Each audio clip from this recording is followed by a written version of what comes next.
Hello there, my name is Bruce Rain from Brankus Creations and welcome to this live stream. It is a sticking hot, slightly muggy Sunday here in Sydney. 29 degrees. That's not too bad, I suppose. I apologise for not streaming very much lately, or in actual fact not releasing any content at all. I have been very, very busy with my normal day job, and that has then spilled over into the weekend. Yeah, I just haven't had much time to do anything. But today, I said today I am going to stream this weekend. I wasn't able to yesterday because I'll explain stuff about that in a moment. Yeah, so I'm going to quickly go and say hello to all the folks in the chat here. Jack68K, hello. Congratulations on being first into the chat today. Thomas Armstrong, hello there. Enzo Fitzhugh, Luke F, Jeremy's Vintage Hillbilly Shack, Mystery Margot, Jason Silcox, Jay from the House of Moth, Steve from Mac84, Martin Mac, Paul Byerly. I've got the sneaky suspicion that's not how it's pronounced, and someone's told me it's pronounced another way. And I've been told, and then I've got it right, and then I've got it wrong again. But anyhow, Mark W, Roger Salter, DJ Craze, Jared Burma. Welcome to you all. Thank you very much for joining. I hope you all like my t-shirt. This is another one brought to you by QWERTY. Links in the description for with a discount in there. And I like this. This is the way you wear a shirt where you let people know you like Star Wars and Queen both at the same time. Steve also streamed this morning. So when I've, actually, it was earlier in the day there. It was my morning, but, when you finish this one, you can jump across and catch up on that if you didn't see it already. I've got the air conditioner on here at the moment because I am a little bit warm. This one does keep me quite cool. On my way down here to start up this live stream, I happened to trip over a compact Mac. And can anyone guess what happened next when I tripped over that compact Mac? I'll give you a clue. There was a sound after I tripped over that Mac. None too pleased about it. Yeah, CRT broke. Yeah, I bumped the yoke card, twisted it sideways, and just snapped off the nipple. Not happy about it. I had a spare CRT and I used that for the last one that I broke.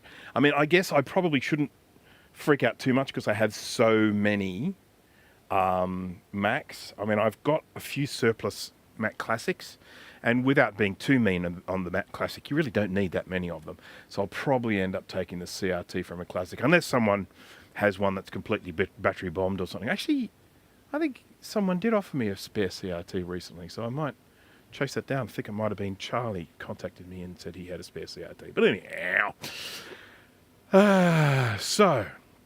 no, unfortunately they can't be fixed. One of the big problems with these is there was probably a time when they could have been, when there were companies out there still manufacturing CRTs, and they probably have the facilities to potentially, I don't know, pull the vacuum out again and then maybe seal up the glass at the end again. I don't know. But ultimately, once that air is out, it's out. So I don't know of anyone who's ever repaired one of those. And if you did, I expect it would be very weakened afterwards. 29 is too warm for me, but there are those that enjoy the warm weather. Yes, like me. I do enjoy the warm weather. It is muggy though. We've had a bit of rain we've had quite a bit of rain over the last week. Today's the first sunny day we've had in like a week. And so it's got that real sort of close kind of humidity going. Humidity. So buried in the pet cemetery. Yeah, mate, who knows? Come back with a zombie CRT. So I want to go over a few things. My last live stream, I believe, was assembling this little Bluetooth speakery thing. I am ultimately incredibly pleased with this. I really like it. I still haven't bought the bits and pieces I need to make this a properly portable unit, so I'm going to get a little battery. I'm either going to buy a power pack, one of those, whatever they call them, the power bank. Buy a power bank and then just wire that up to a USB connector on the outside here. I'm either going to do that or I'm going to just get a lithium battery and get a little charging board and a little regulator board, so you can get ones that just make sure you get a regular 5 volts out of them, and then a charger board which you can plug in and charge it, and then it'll automatically switch off when the thing is fully charged. So I may go down that track, but in the meantime, this is the little thing, and it's working really well. I've got a bunch more kits on the way, so I will be doing some more of those kit live streams. To be honest, I quite enjoy doing them. And I do also have a project coming, which I will be doing a live stream of, or maybe live stream, maybe pre-recorded, we'll see. But I am actually going to be building a Blue SCSI version 2 the hard way. And you might say, what is the hard way? What is the hard way, sir? And the hard way is I do all of the surface mount stuff as well as the through-hole stuff. So,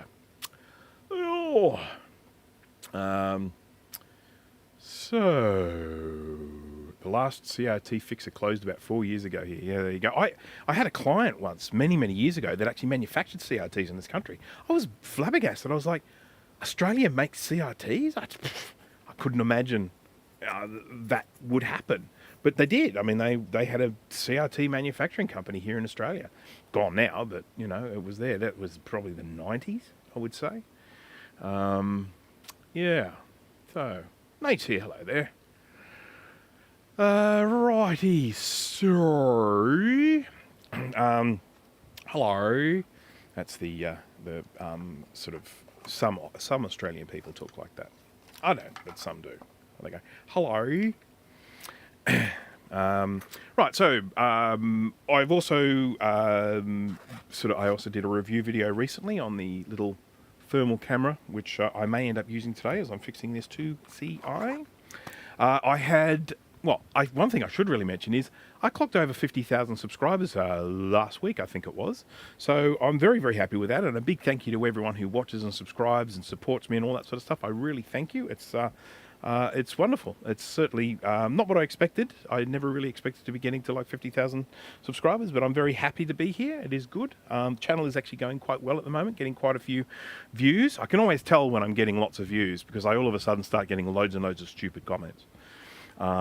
It just comes in hand. You know, I pick up my iPad and I just see a YouTube comment and it's like some really stupid comment, and I think, oh, I'm getting like, thank you very much appreciated for that $20 super chat. Thank you very, very much. I could eat, but that's already taken. So yeah, that was one thing. Hitting 50,000 subscribers is a very, very big deal, and I'm very happy about that. I'm still waiting for my free set of steak knives to come through. What else? I had a visit from Creality, the company that make 3D printers. They popped in to see me on Tuesday, that's right. It was the day before my birthday. So they rocked up, and there was 2 of them, Jolyn and Larry. Jolyn is someone, she's the person I have regular contact with, because I am, I sort of, what's the word for it? There's a word for it, but I sort of, I have reviewed their products, and so she is kind of like, I guess, my account manager, I suppose. And they came out for an event in Melbourne. It was originally going to be in Sydney, but then it happened in Melbourne, so I wasn't able to go to it. But they said, look, we're going to be up in Sydney as well. We'd love to pop in and say hello, see what you're doing, have a quick little one-on-one and that. So they came in and they interviewed me, and I talked them through all my 3D printers and all that sort of junk.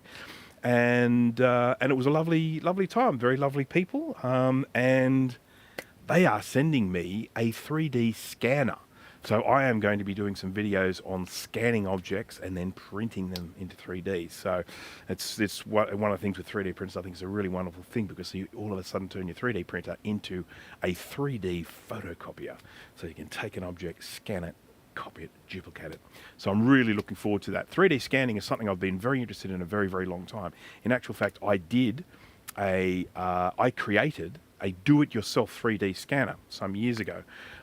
It was called Scan Z, or Z depending on where you are, but Scan Z, and basically involved getting a laser line, and then a turntable, and setting up a camera, and then you would take photos, you would rotate, you put the object on the table, the laser would be on it, you rotate the table a little bit at a time and take a photo. You could either, I'd ended up setting one up with a stepper motor, but in the olden days I used to just literally do it by hand. I'd just turn it, I had little marks all the way around the turntable, and I just, turn it by, I don't know, 2 degrees or something at a time, and take a photo, and you end up with a photo with a red line on it. And then I wrote this software, and what you do is you would enter in some information. You would enter in what the distance was apart for the camera from the laser, because you'd set up the laser and the camera, a certain distance apart from each other. You'd enter in what that distance was, I think. I'm going back a long way. And then you feed in the photos, and it would go in and it would recognize the red line, and then it would actually go in and build a 3D object. And as I say, it was a lot of fun at the time. I mean, I had a lot of people download the software and try it out and do all this sort of junk. But would you review a bamboo printer? Probably, if they sent me one. Yeah. Yeah, I mean, this was something I chatted to the Creality guys about. I mean, this is the bamboo of kind of, what would you call them? Sort of like a disruptor, bit of a market disruptor at the moment. Very interesting stuff going on. Hello, Frank S. I had a stash of recycled components that I desoldered from boards when I was 10 years old. A lot of parts had made in Australia on them. Yeah, there was some, in particular during the 1980s, I guess it would have been. There was a time where there was kind of government regulation that, in particular, if you wanted to have computers in schools and probably in some businesses as well, or certainly government departments, there had to be a certain amount of Australian manufacturing involved if you were going to get that government contract sort of thing. So Australia did produce quite a few things at the time in order to, sort of qualify for these computers then being put into government. Anyone would think you're a software engineer.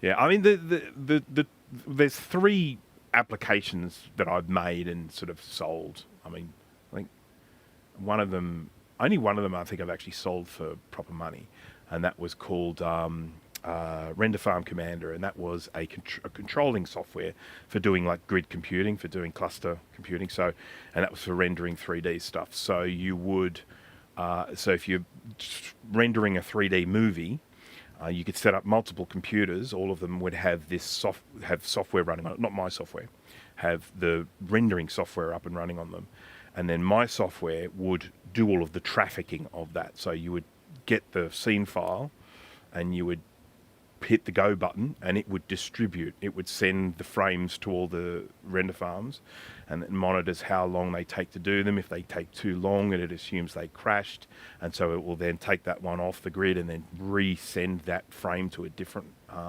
computer and stuff like that, and then it provides you like real-time preview of what's being rendered, and then when the frames are all done at the end, it'll then join them up together into a finished video.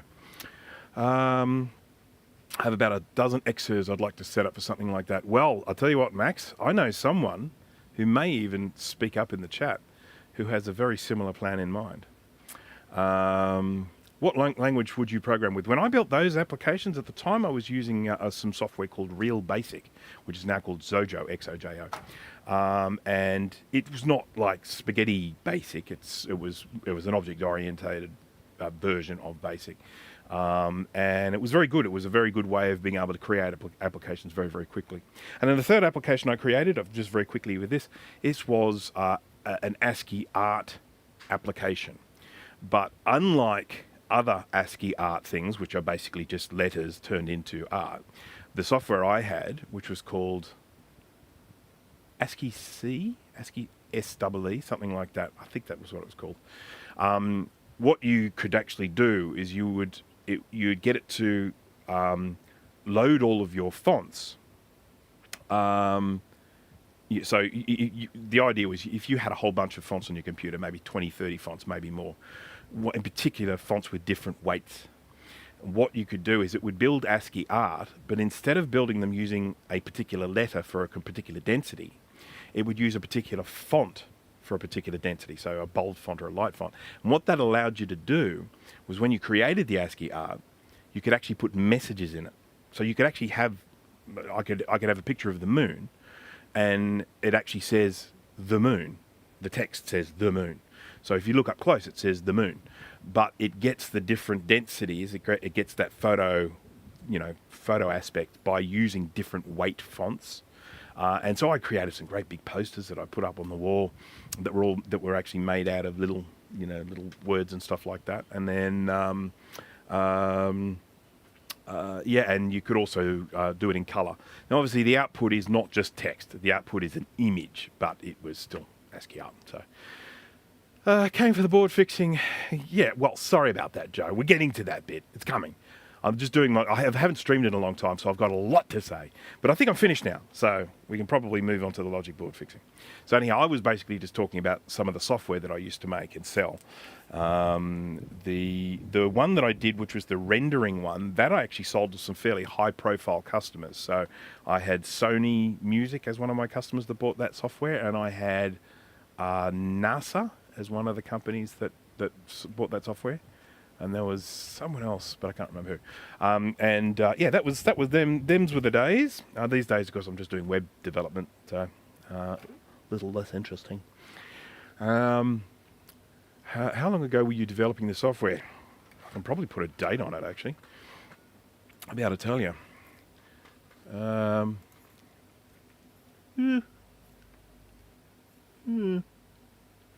Because the website's still up.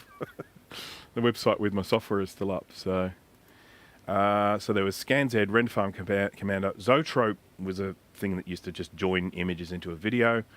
And IIci was the other one that I built. That was that one I was talking about, the ASCII art. Now, I think one of these is sure to have a date on it. Sure to have a date. Or not. ScanZ version 7.1b. More information.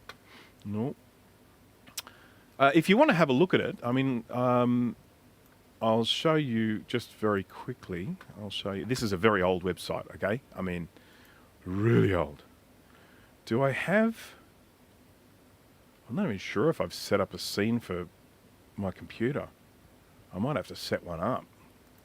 I'll call this one Web. How about that? I'm still here, don't worry. I'm going to have to move my audio into that other one, so just bear with me a second here.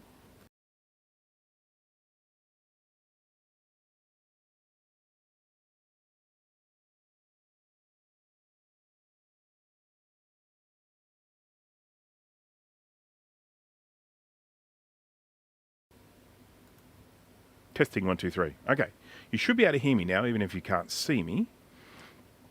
But I'm going to add, here we go, browser, there we go. Browser, add browser. And we'll call this one, I don't know, web page. How about that? Okay. And then we're going to go to, oh my God, I don't even know how to, here we go, URL.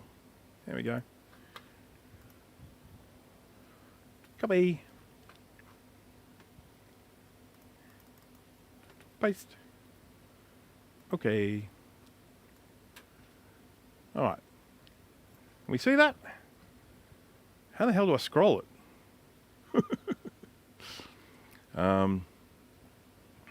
So yeah, this website is basically just brucerain.com, and then it had the software that I had in it there, but this isn't working very well, is it? Not working well at all. Let's go to display capture. Window capture. That's better.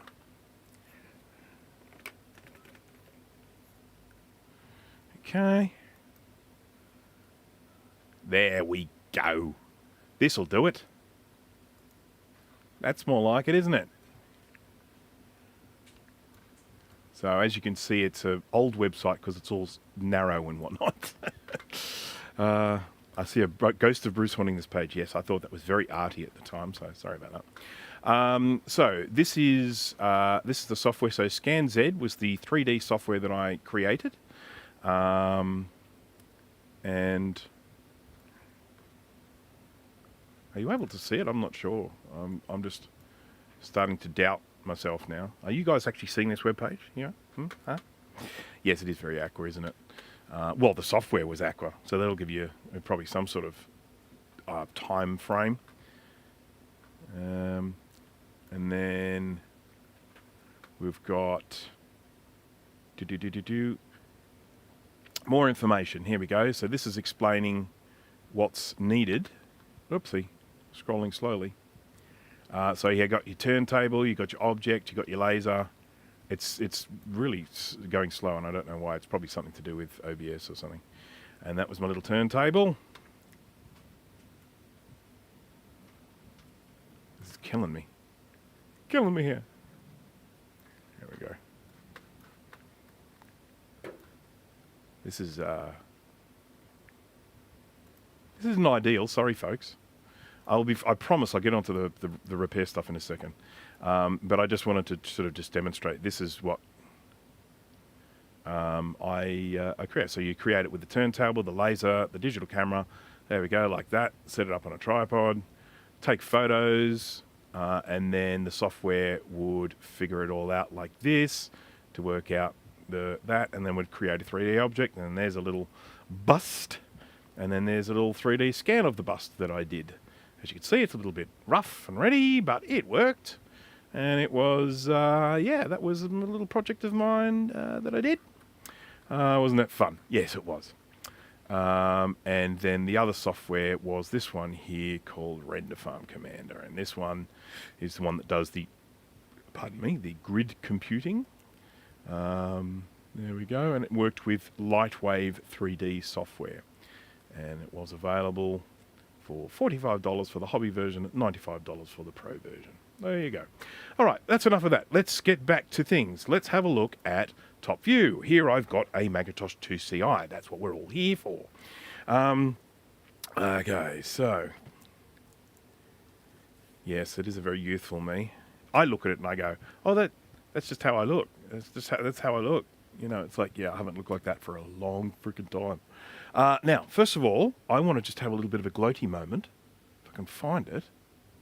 Something I want to show you here. Oh, yeah. This is one of my favourite things. Does anyone know what this is?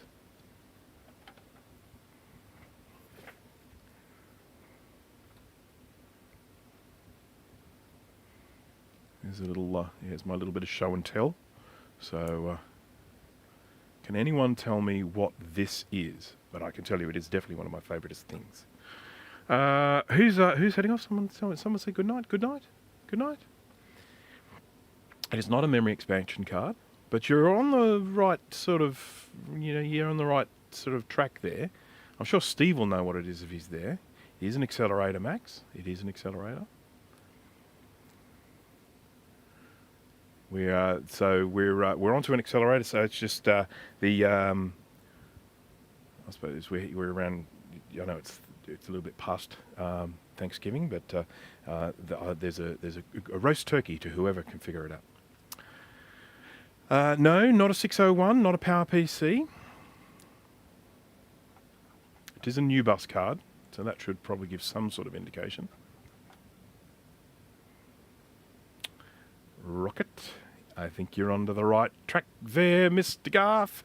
M2, that'll be cool, wouldn't it? A new M2 new bus card. It is a radius rocket, that is correct, Garth. It is a 6804 accelerator for putting into a new bus computer. So you can put this into a Mac 2, you can put it into a Mac 2X, you can put it into a 2CI, 2CX. I think they're the main ones. I think if you could put it into 2FX as well, I think. So yeah, radius rocket. There's a clue there because it says radius. And there is our 68040. That's our ceramic chip there. I've got no idea what speed it is. Oh, hang on. Yes, I do, because I can see it. 68040 33. So it's a 33 megahertz 040. And I think there was a 25 version and a 33 version. So this is the better one. And then this also has a little add-on which allows you to get fast SCSI from it.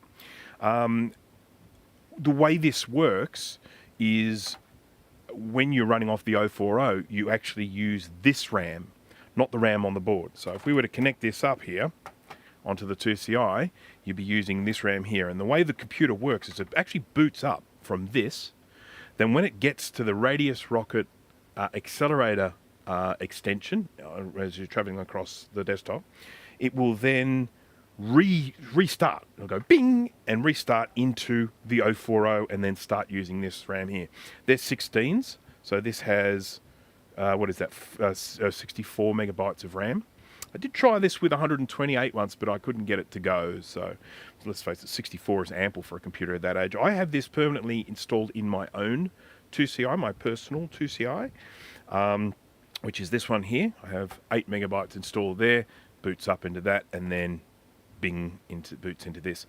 And what is really nifty about this, from my perspective anyway, other people will probably say, what's nifty about that? What is nifty about this is, when 68040 computers came out, so let's say the Quadra 700 was the first one. When that came out, it would only run System 7 onwards. You couldn't run System 6 on it at all. Whereas if you install this in a 2CI, you can actually run System 6. And that is quite an experience. Running System 6 on an 040 CPU is blazingly fast. It's quite extraordinary. So can I add a chook cam to the stream for old time's sake? Yes, I'm not even sure if it's going to work, but we'll have a look. We'll say hello to the chooks, shall we? Yeah, there they are. The camera looks like it needs a bit of a clean, but there they are. They're all there's two pigeons, 3 pigeons, and 2 chickens.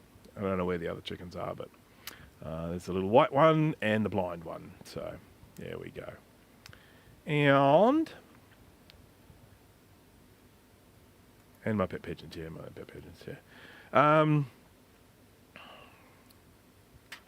so yeah, so anyhow, that is one of the things that I really like about this Radius rocket. It is just a fun novelty using System 6 with an 040 CPU. You know, fire up a game of Civilization or something like that. So this is a good fun thing. I really like this. I picked this up in a computer, so I picked up a bulk lot of computers, and they looked in terrible condition. And this was in a Mac 2 that didn't even have a power supply. So when I got it and I looked at the back and I saw there was no power supply in it. And I'm like, and so anyhow, I got it home, lifted the lid, and I saw this in it, and I'm like, what? So just that out of the way for the moment. All right, now the problem I have, this is a working functional 2CI. It is my one. It's a little bit ugly around here because it had some damage to it, but this is a fully functional 2CI. This one here is a not fully functional 2CI. This one, the interesting thing about this, and the reason why it has the very silly thumbnail that I created for this video, is I recapped this in a live stream, and I tested at the end of the live stream, and it chimed, and I'm like, great, that's done, we're all done and dusted, let's move on. And, you know, thanks for joining me. Really enjoyed the live stream. See you later. Bye. Then I put it in the ultrasonic cleaner, and then it sat there for a while, and I had some other work to do for this customer. Did that other work. Got everything together, ready to send it back to him. I always give things a final test before I send them back. Give this a final test. Sad Mac chime. So I've gone from this situation where it was working, it chimed, to now where it's giving a sad Mac chime. Now, I brought my computer out here because this is working, and I feel like I would like to do some comparisons between the two. Now, some of the things that could have caused this problem in terms of why it was working before and why it's not working now. One of the things, of course, can be that I mishandled it when I ultrasonically cleaned it and maybe knocked off one of the little birdseed chips on the back. That's always a possibility. So that's something that always needs to be checked for. See that there's no little pads here that are missing the component. Some of them meant to be missing the component. You can see like this one here, you probably can't see, but that's R57. There's no component there. But the solder is rounded, which means that the solder was, you know, when it was, what do they call it?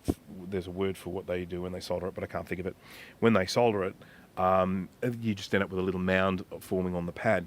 When a component has come off, you tend to get like sharp edges on the solder, so that's what you're looking out for. Hello from Pennsylvania. Hello, right back to you. I end up hearing some very interesting things about Pennsylvania from my friend Mike, from Mike's Mess, who was on the live stream today with Steve's live stream earlier today. Apparently, in Pennsylvania, you have to buy alcohol from the government or something like that. I'm not sure. I could be wrong, but that's what someone told me. So anyhow, I've been so slack with the chat today. I've forgotten how to read it. Let's give him yours. Problem solved. You know what? I would do that, Retro Techie. You know why I'm not doing that? Is because his is pristinely clean, and mine's got these ugly trace repairs over here. Just down here, I've had to do some ugly trace repairs. If this board was cleaner, I would definitely I'd swap it and say, mate, I'll just fix yours when I can. I did have a very good 2CI board because I used to have two 2CIs, and the other one I had was an absolutely pristine board. But I was looking for a Macintosh 2CX. I've told this story many times. I'm sorry about this. I was looking for a Macintosh 2CX, and someone contacted me and said, I've got two 2CXs, and I'm looking for a 2CI. Would you like to do a swap? So that's what I did. I sent him my 2CI, he sent me his 2CX. So we now have a 2CX and a 2CI. And I think it's good to have the two because they came out sort of together. They were the higher grade one and the lower grade one. And I definitely used to use a 2CX at the place I used to work, so I felt like I needed to have it in my collection. Wave soldering, that's the one. Wave. Okay, Macintosh, hello there. I didn't say hello to you. Do I own any other brand of computers but Apple? I do own a couple of more in terms of like the collectible side of things. Just very quickly, I have an Amiga 500.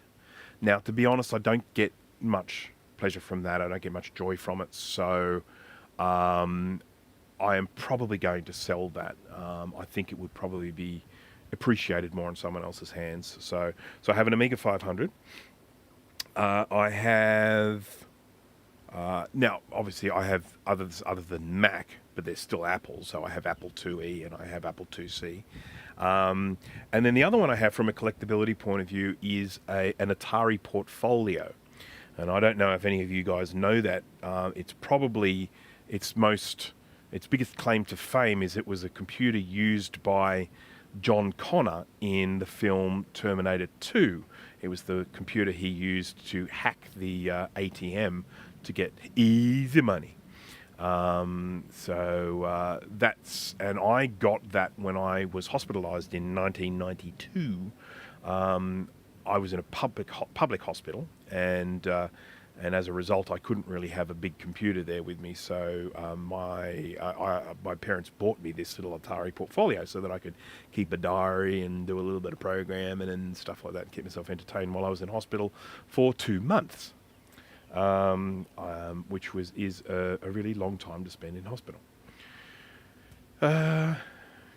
I don't work on electronics. I just wanted to watch because it relaxes me. So I guess it's like ASMR. Well, I will do my best to keep it as relaxing as possible. How are the chickens? It's getting cold here in the southwest USA. It's getting warm here. I think it's going to be a very, very hot summer, and the chickens don't like that. But things we do to try and keep them cool. Ryan Joffrey, hello there. Not sure what you mean by sold by the government. I know the government taxes it heavily. Yeah, I that's what this person told me. It was that like, I don't know. Yeah. Anyhow, he was probably full of it. We all know Mike. We all know Mike from Mike's Mess. He's full of it. Sorry, Mike. Okay, so this is the one that doesn't work. First thing we're going to do is we're going to make sure that this one does work. This is mine. We want to hear a chime from it because, it's always good from a diagnostics point of view to do things a bit at a time and confirm things as you go. So I've got my speaker here, which is in a terrible state, but it still makes noise. There we go. So this is it here. It's all torn away, but it still makes noise, so that's fine. And this is sort of the one I just use for testing. I think it's out of either 2SI or 2VX or 2VI. Probably 2SI, I'm thinking, because maybe. I'm not sure. It's out of something that's broken. Amiga was the best. Yeah, look, I was very impressed with Amiga, but it's not something that I grew up with, so I don't have that same level of nostalgia. I mean, an Amiga 1200, I think, would probably be the one I would like to have rather than Amiga 500. But the problem with the 1200s, they are just ridiculously expensive. Out here, you're going to pay over $1,000 for a 1200, and I don't have that. Alcohol here is sold by the government too. Yeah. expecting a major snowstorm here from tonight through Tuesday. Well, that's an indication of it. Because it's still fall over there, isn't it? It's not even winter yet. Now I need a power supply, and I think it's here. Oh my goodness! It's under things. Uh-oh. There we go. All right, so this is the power supply that I made up for testing 2CI, 2CX, and 2SI. And I think it even works on the 2VI and 2VX as well. So what this does, it's just a standard ATX power supply. There you go. Nothing flash about it. It's got a power switch, I like that. And I have just wired this up. And this is designed so that it is actually hardwired to switch on without needing to press the power button on the board. So the soft start, whatever they call it. So this is a really good way of testing to see if the computer works, even if there's a problem with the soft start thing, the startup circuit. You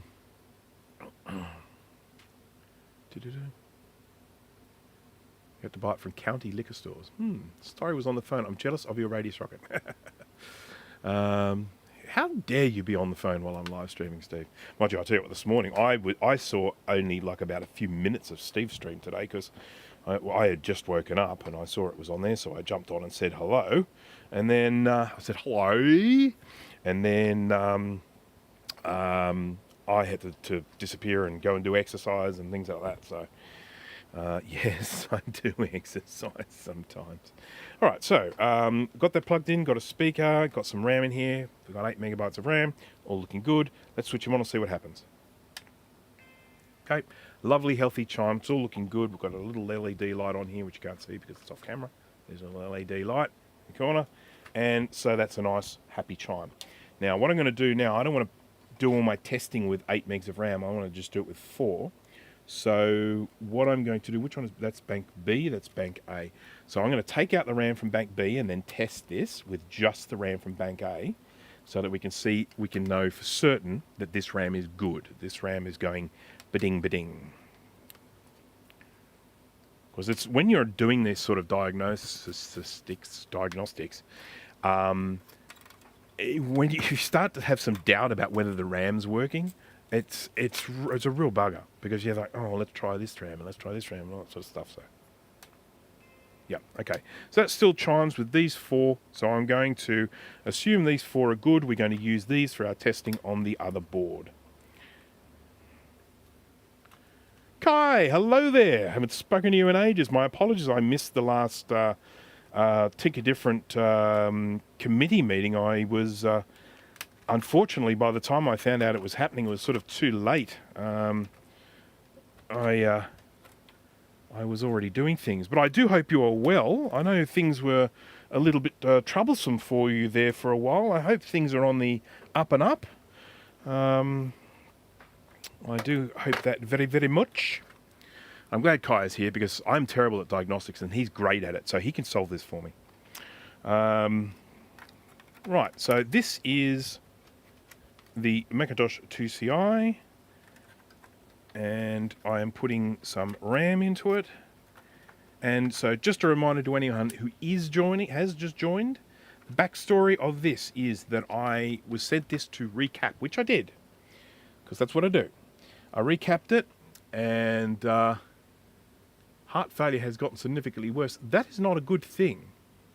I hope you are seeking medical attention for that. That is a very bad thing. So I do hope that you are getting the help that you need for that. That's sounding pretty darn bad. Yeah. Okay. So this Macintosh IIci board, it worked after recapping, but then it stopped working after ultrasonic cleaning. So what that generally tells us is it's probably not component failure. It is most probably just a trace damage, a pin lifted off the board, something along those lines. And they're the sorts of things we're going to look for. But before we do that, we just need to confirm that it is still playing up with known good RAM. So we've got 4 megs of RAM in bank A, nothing in bank B. We've got a speaker connected to the speaker thing. We don't actually, but we will in a second. There, speaker thing connected to the speaker thing, and we're ready to go any minute now. 3, 2, 1. Okay, so we got nothing with that. We didn't get a sad Mac chime or anything. Just complete deadness. Now I'm going to press the restart button, which is I think this one. Yep. Now, okay, so it's not locked on reset, because that's one of the things when a computer's not working is the reset can be, you know, locked on. And the way I can tell it's not locked on is when I press this button. I'm putting this near the microphone. I can hear a pop coming from the speaker, and that tells me that it is actually doing the reset. And, you know, we're getting some output from the speaker, but we're not getting a chime or nothing. So, yeah. So, yeah, not even a sad Mac chime. So maybe that's what we were getting before. I can't remember. So what we have to do now is we have to see if we can figure out what's going on. A few things I can do here. One of them has absolutely no diagnostic value whatsoever, but I'm going to do it anyway because it's fun. I'm going to get my thermal camera.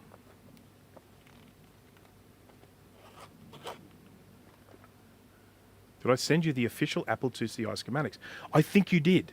I think you did. Yes, thank you. I'm pretty sure that's the one that's one I do have in my collection. A whole bunch of schematics just surfaced recently. I don't know where they came from, and I think whoever they did come from, they don't want anyone to know it was them. But a whole bunch of schematics are just, you know, official Apple schematics just surfaced recently, and so they've obviously been doing the rounds and whatnot. Yeah, okay, so what I'm going to do, I'm going to launch my Thermal P2 Pro software. Right, so this is the thermal camera here. You can see it there. There's my fat hand in there. And let's change the color palette to something a bit pretty. What about, I'm going to put it onto jungle. You know what I'm thinking of? No, that's golden red. That's jungle. Jungle.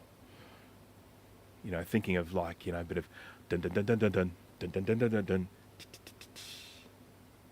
Bit of the old what's he called? Predator there. Right, so we're hitting it around about 50 degrees C on that CPU. Now that is warm. That is toasty. That is warmer than it probably should be. So I'm going to just take a photo of this. Bing. And then we're going to plug the other one in, and we're going to see if that one gets that hot. Because I really don't think we should be looking at 50 degrees C for the CPU. Soy pollo.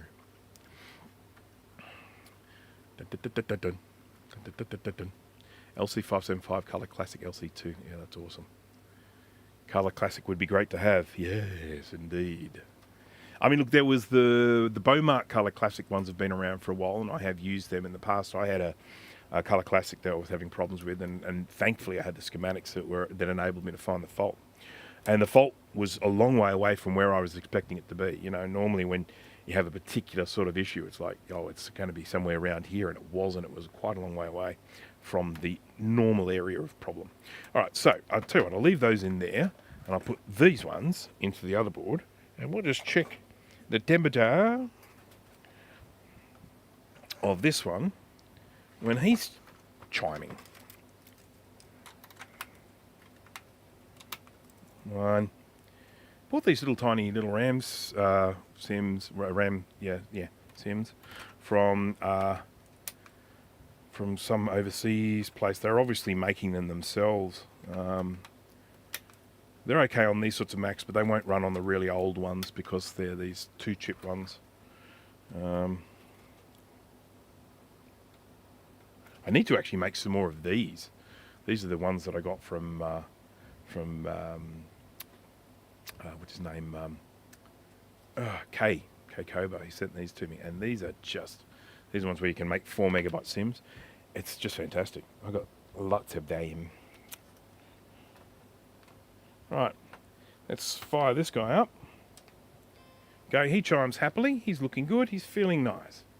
So we're going to just hover this around here, And we've got heat coming from, it looks like, more places than the other board, so we'll check that out. And that's our SiPo. He's not getting hot at all.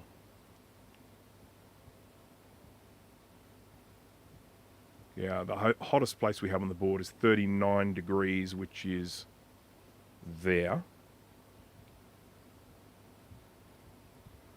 Yeah, okay, I'm going to take a photo. You can't see that, sorry. Here we go.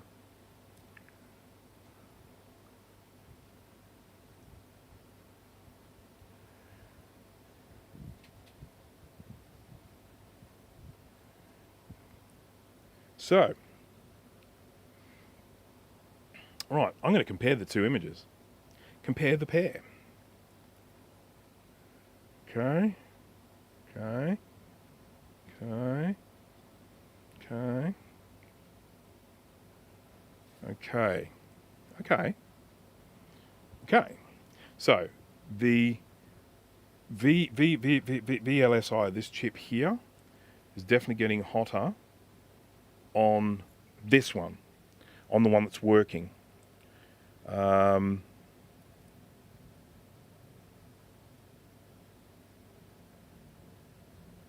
interesting. Interesting. All right. So, no, this is the one that's working, isn't it? Yeah. So on this one, this chip here is getting warmer. This one's not getting particularly warm. Oh, it's getting warmer now. Oops. No.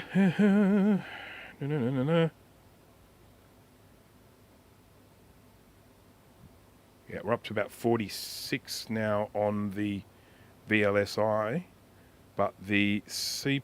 Oh no, hang on, sorry, tell a lie. Yeah, so it's about 46 degrees on the CPU. So CPU is definitely warming up, but not as hot. Right. Okay, now we might actually try and do some checking. Pour some hot water on it. So I just want to recheck this because, yeah, this was a little capacitor that got cooked inside my power supply for my ring light of the microscope, and I can't make out what the capacitance is because it's burned off. So I just took the capacitor out, and it seems to work now. So surplus parts, that's all it was. Is Jay going to send me a message? Usually when I have my phone out, Jay sends me a text message so that it ends up on the...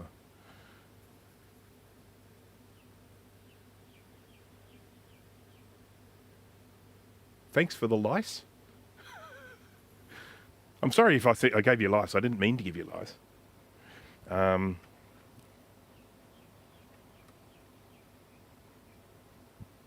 Yeah, okay, so this chip here ain't getting warm at all, and this one is getting pretty toasty. So, yeah, alrighty. All right, well, let's go and have a look, and we'll do the normal diagnostic-y stuff on this to see if we can figure it out. You know, the diagnostic-y stuff. Did you get a scope in the end? Which sort of scope? Do you mean a... Because I have microscope, I have oscilloscope. I assume... Are you talking about oscilloscope? I do have an oscilloscope. Got a nice one. It's only a 2-channel, but I think it's a 200 hertz or something like that. Endoscope, yes, I know. Yes, I do have an oscilloscope. I do indeed have an oscilloscope. So I am more than happy to whip it out and start doing some things as per your direction, as we have done before with Macintosh Classic. Now, I am going to... First thing I'm going to do is just look around this chip that's not getting hot to make sure that we haven't got any pins coming loose, because that is one of the things that does happen with these. Going to go to scope view. There we go. Isn't that nice? Isn't the scope view nice? I like the scope view. There we go. So I'm going to get my little tweezers. 2-channel is enough. Yes, I agree. I agree.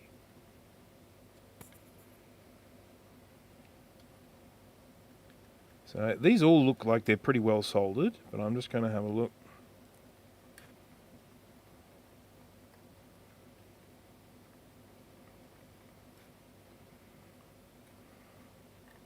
Because I actually have a thing over here, which I may even work on later today if I have no luck with this. I have a thing where one entire row of pins has come off of a chip like this. I can tell you what they are and where they came. I also mapped the pinouts of every custom chip on the 2CI. Wow! Check that oscillator there by the ROM had 2 of them go bad after ultrasonic cleaning. Really? Yeah, that's a fair point actually. I could have killed one of the oscillators there. There's this one here. That's a 50, so that's going to be the one for the CPU to give us our 25 megahertz. And then we've got this one here, which is a 40, which, yeah. So, oh, and there's these 3 over here. 3 over here. 31.334. Blank. But I know that's 57.2832. And 30.24. There we go. Look at them all. So, check for clock output using the scope. All right, we're getting the scope out because Kai's here. Ah. Oh yeah. Boop, boop, boop, boop, boop. Boop, boop, boop, boop, boop. The brand I have is a Siglent. So there you go. Siglent. Siglent. Or maybe this G is silent. Silent. If the G is silent, it becomes silent.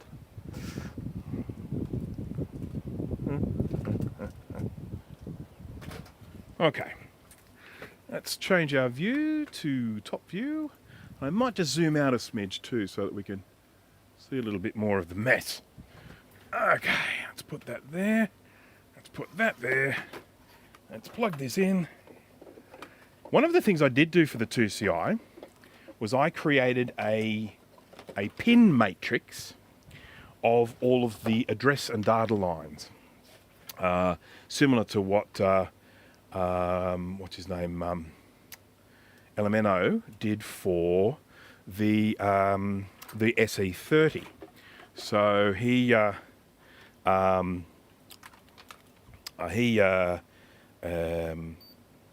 made it so that you can, if you're trying to check your address and data lines, you can just follow them. But I don't think it's a problem with this because the thingy getting hot. All right.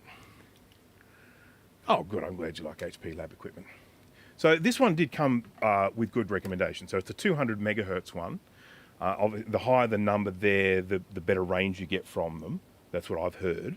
And I wanted 2-channel. And to be honest, these are pretty easy to work with because they've got like an auto. So, I mean, for anyone who's not really familiar with what an oscilloscope does, it's almost like a multimeter, but it gives its reading across a timeline. So rather than just saying, measuring something and saying that's what it measures, you can actually watch something's measurement change over time. And it really then just gets plotted out on a chart. And then the main controls are then to make sure that whatever that measurement is, you make the adjustments so that you can see it in this area. And this has this auto setup, which is really nice because when you press that button, it'll take the signal that's getting and then it'll automatically adjust to just maximize the view of whatever it is you're looking at. So pin 8 on the oscillator is the output, pin 7 is the ground. Okay, so we're talking about this oscillator down here, the 51. Is that the one you're thinking about? I know that there are only 4 pins coming out of it, but I know that they're still numbered 1 to 8, which is just dumb, but I probably need to bring up the thing myself because I don't actually know which one is pin 8. So I'm going to just launch, I'm going to open up this little thing. This is really weird. I don't know why it's so weird. Why is it weird? Because it is, that's why.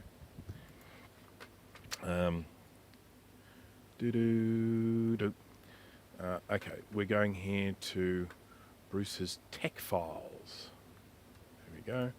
Keep them in Dropbox so that I can check them from every computer. And we've got 68K schematics, and we've got Macintosh IIci. Look at that. And I have got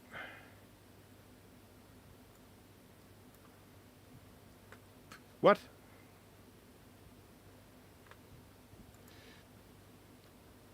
No, that's not the one I wanted. Why does it say 2CI and it's got... Oh, here it is. There it is. Calm down. All right, so I'm looking at this in a moment. I will look at the chat in a moment. What page am I looking at for that? That'll be on the CPUE page, won't it? So that's the Y6. That's it, isn't it? Y6. So we've got pin 8. Yeah, I see that. There's ground. So 1, 7, 8, 14. Well, there's only 4 bloody pins, so I'll figure it out, won't I? Okie dokie. Better power it up, eh?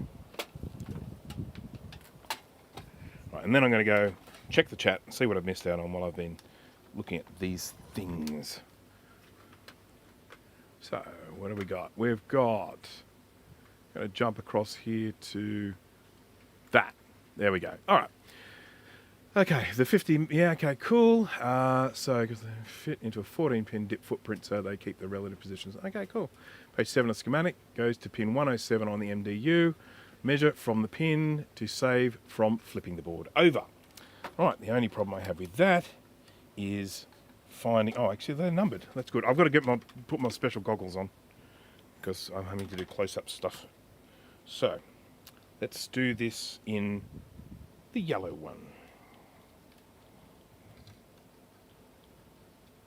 There we go. So, we've got... I need to grab a ground here from somewhere. There's a ground, I think. Let me just check which one it is. Beep, beep, beep. I've got a nice close ground here. So, oh, bloody hell. I've got the lead for my multimeter wrapped up in the wheel of my chair. That ain't good for anyone. Okay, there we go. So, I'm just going to do this. That's not right.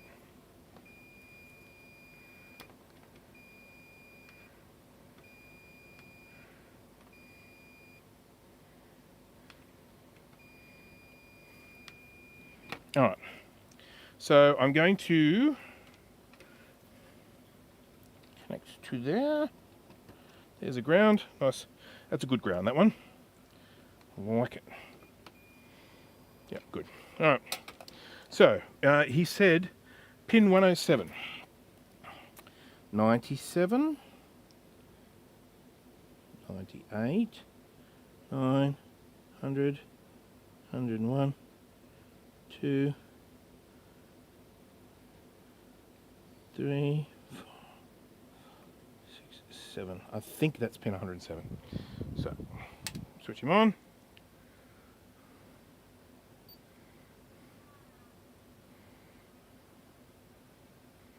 What's he say? Press tab scope automatically identifies. What's happened? What's happened? Okay.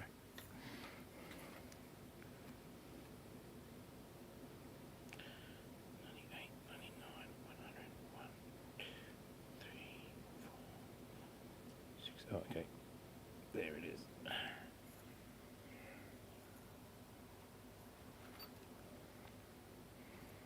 As I press and hold it down, I think. God, I haven't used this in a while. Hey, yo.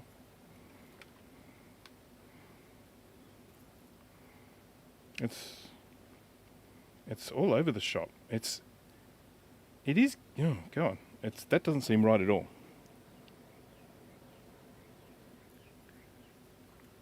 I'm concerned here.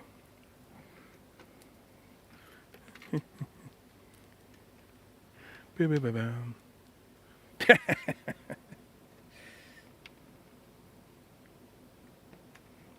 connecting that to the ground. Oh, have I? Yep.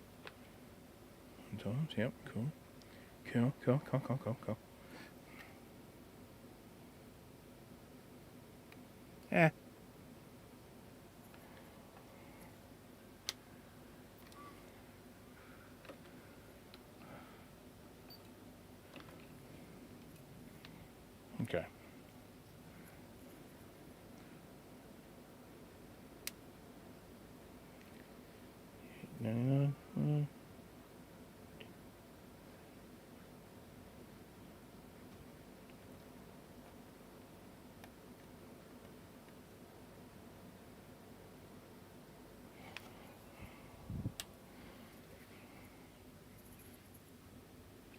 Okay, I'm getting 50 hertz.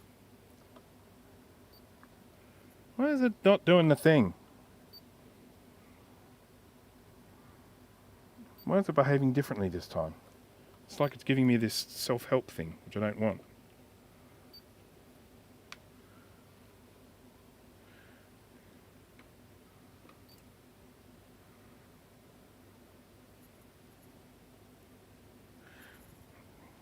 Hang on. Let me just do the automatic thing here, because this isn't giving me the results that I would normally expect to get. Press to have scope automatically identify type waveform. It's like it's just gone into some sort of help thing. Don't want that.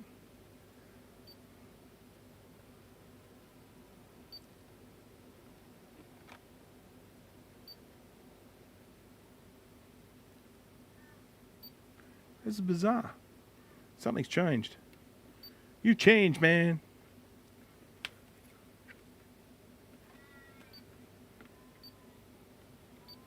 But anyhow, look, it was giving me 50. It wasn't showing up, but it was giving me 50. I was reading it. So...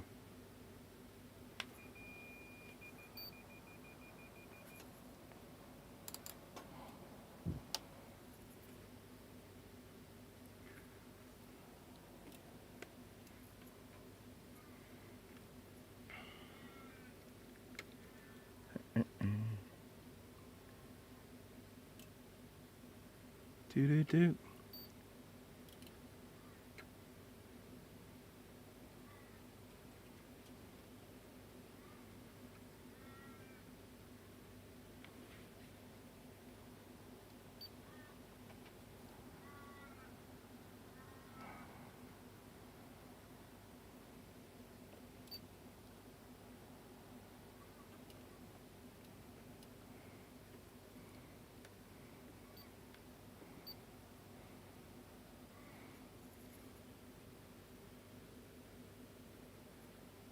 What is going on here?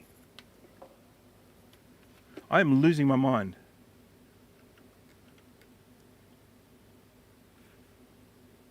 It is hard to believe that this used to work for me.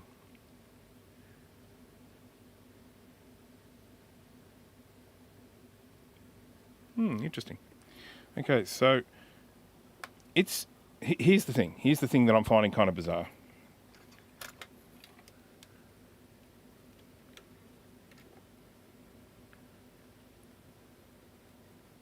It is reading.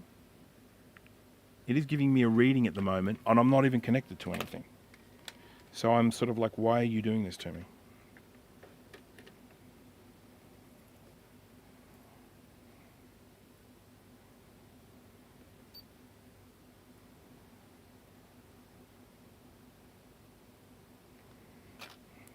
Okay. Let's try this. Put that there.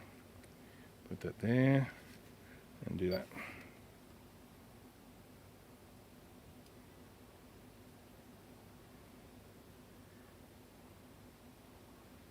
Something very peculiar is going on here. I don't know if there's a problem with this, but it is not working as expected. One of the things that oscilloscopes all have is they have this, a signal generator. And this one has one here, it's 1 kilohertz. So you can use them to test things. You can basically get your little thingy and you can connect that to ground, and then you can connect the pin to that, and then you can just check. Okay, now that's getting 1 kilohertz.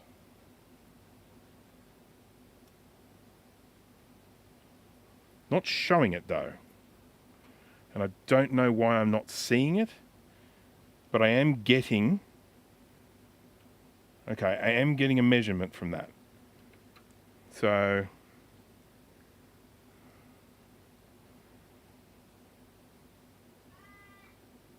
I'm really not sure why I'm not seeing the thing, but I can at least get a measurement from this one. So that's 1 kilohertz. All right, so we're going to use this one here, and we're going to check our pin 107 there. And,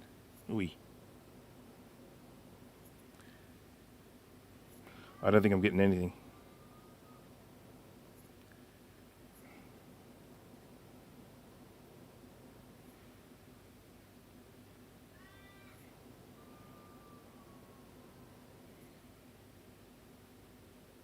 No, not looking good there for that one. I am going to swap for the good board so that we can just compare the two.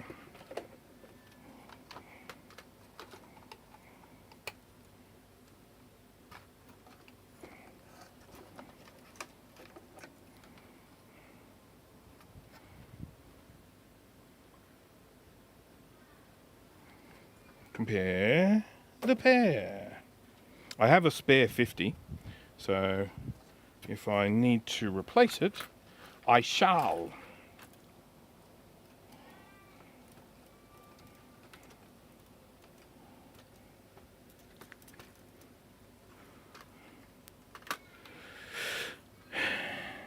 Just checking that this is still working. Yep. All right.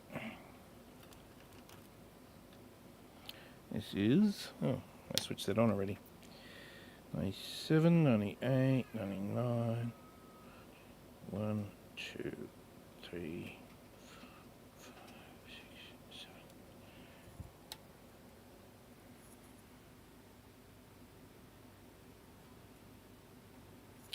7. Okay. Pin 107, this is saying that I'm getting 120 hertz. The other one is getting nothing, but this is saying 120 hertz. Am I on the wrong pin? I'm getting 55, 56. Maybe I was just on the wrong pin. I'm getting 52, 53, 50, 49, 50. I'm getting a roundabout on this pin here, so that...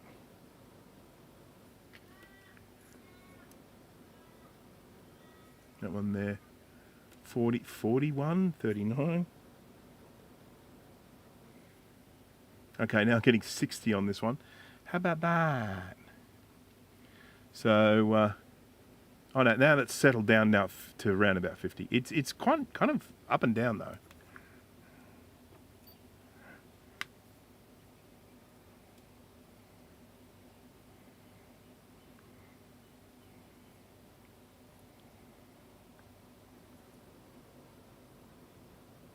Yep. I probably bridged 2 pins then. Probably made it unhappy.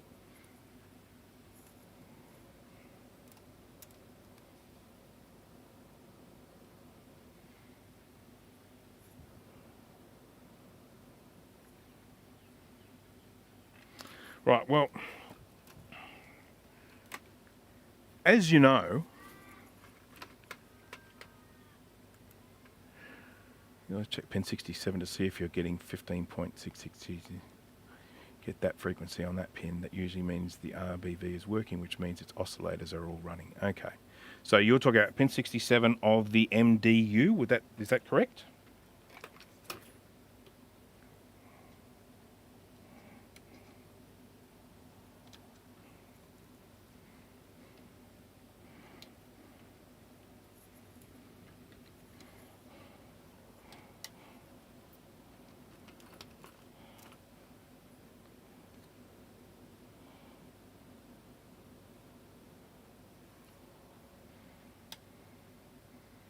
I'm getting 5 kilohertz from that. Thereabouts, about 5 kilohertz from the from pin 67 of the MDU. Hovering at about 5. Okay. So I'm going to take the action of replacing this 50 hertz thing. Try adjusting the vertical. Yeah, I guess the thing that's confounding me at the moment is that this is designed to just automatically adjusts the horizontal and vertical.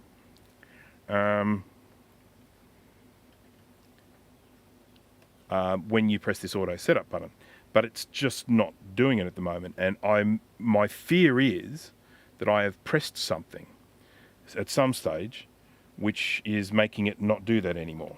And I'm very tempted to see if I can just find a,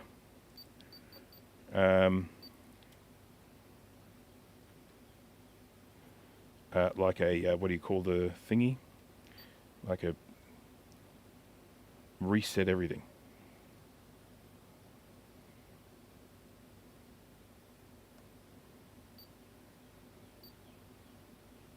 Auto trigger. That's the little thingy.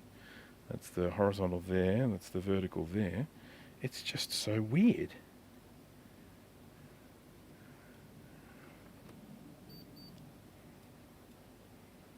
It's just nothing. There's nothing coming up. It's virtually like it is just not showing. And I've probably, as I say, I have probably done something. I probably pressed something and broke it, or changed it. But I am getting reading. That's something. So that's better than nothing, I suppose. I should be happy with that. Did I stab the run stop button?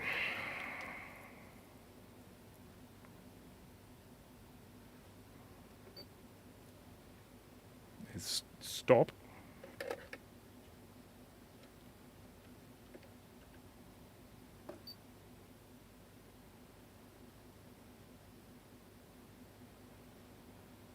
Just not displaying anything.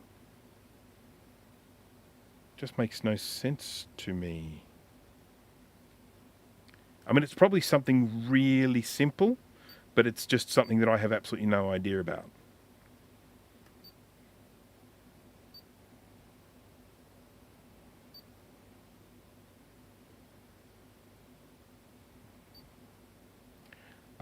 Triggered. Triggered.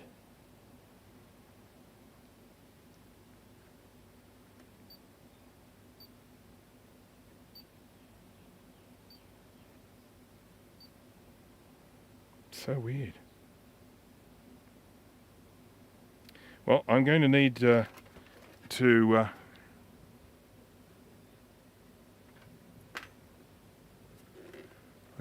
investigate at some stage, aren't I? Find out what I have done, because I'm willing to accept the blame for it. I probably pressed something that I shouldn't have. Do the probes have a 10 or... Yeah, they've got a 1 and a 10. They're both on the same, so I've just changed it to 10, but...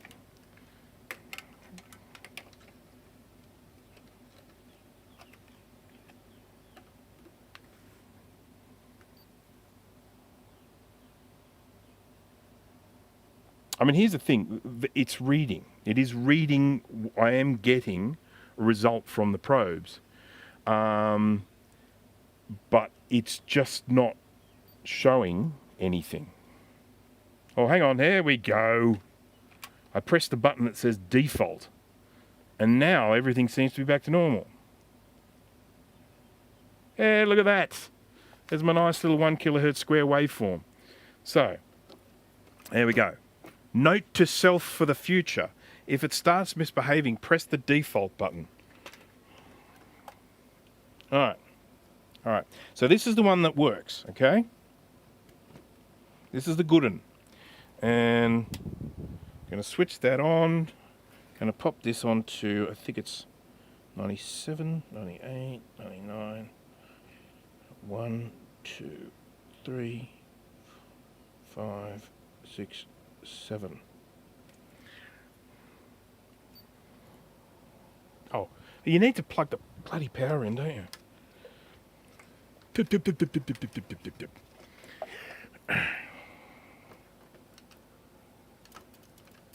Fifth.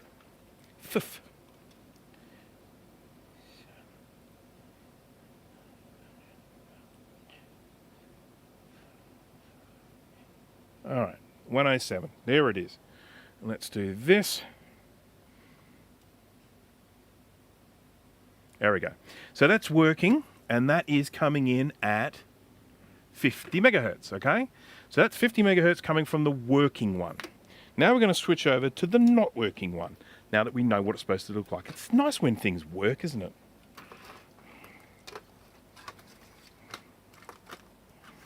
Gosh, gosh, gosh, gosh, gosh, gosh.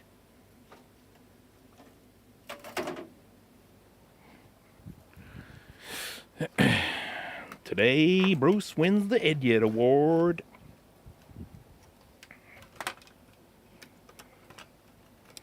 Alright. So let's just pretend the last like 15 minutes, however long it was, just didn't happen. I've just got the scope out, just that moment, just then, and I'm just checking this for the first time. Okay, so we see pin 97. No, sorry, 107. You say, Kai? Okay, 97, 98, 99. Actually, I know which one it is. That one there. All right, let's switch him on. Oh, look at that. That's what we call noise. That's nothing.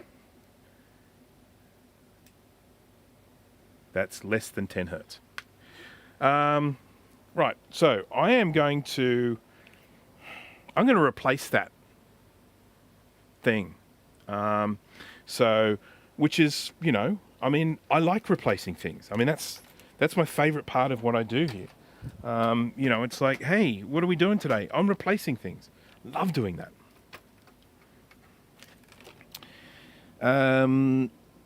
So let's have a look at it. We'll have a look and see, because one of the things about this board is it is pristinely clean. This is one of the cleanest 2CIs I've ever had in my workshop. And so while I'm always on the lookout for broken traces, I find the idea that it's a damaged trace for this highly unlikely. So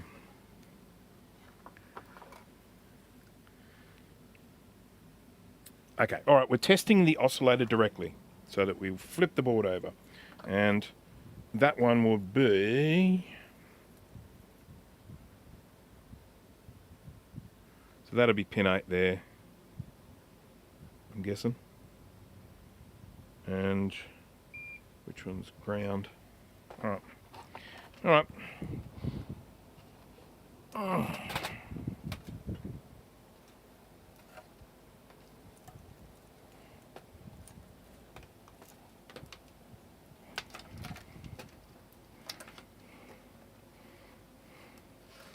Righty. Alrighty. Okay, so we're doing the testing here. I need to find a ground. I know there's some on this little jumper at the end here. Oh God, how does this happen? How does this keep happening? How?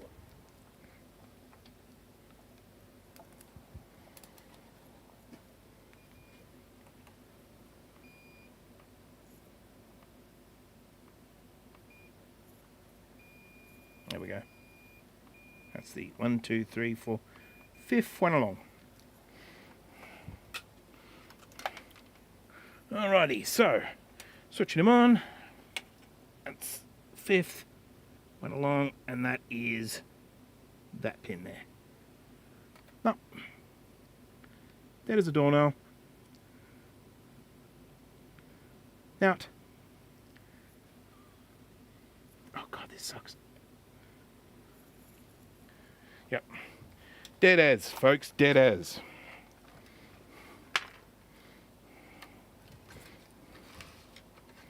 Right. So now we get to the part where I do some things. I create this illusion like I know what I'm doing.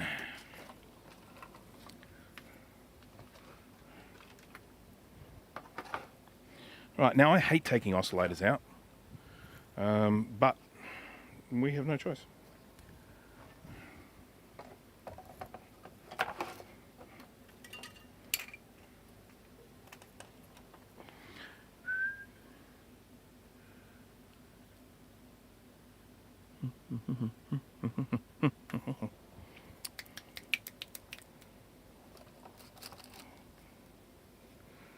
All right, we're going to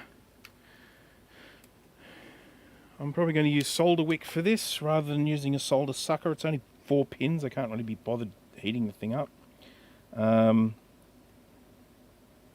It's interesting that I find oscillators are typically a very difficult thing to remove. I've had to remove a few, like for a 2SI for doing the overclocking.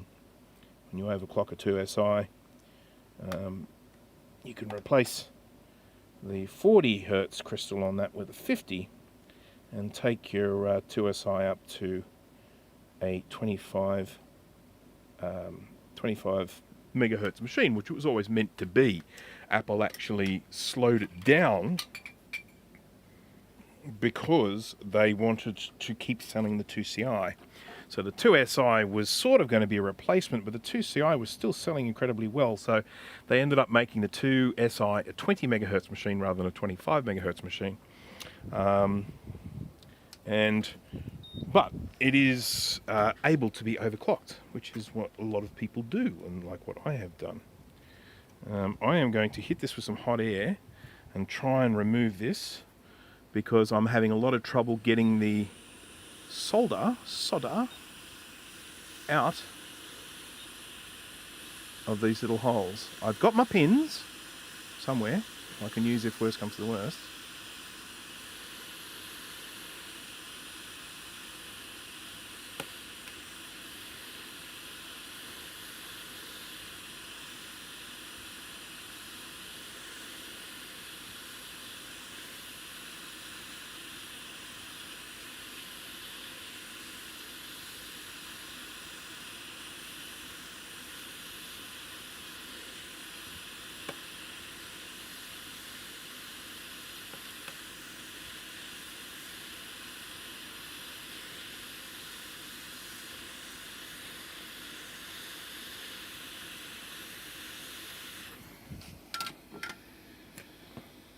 We're getting there.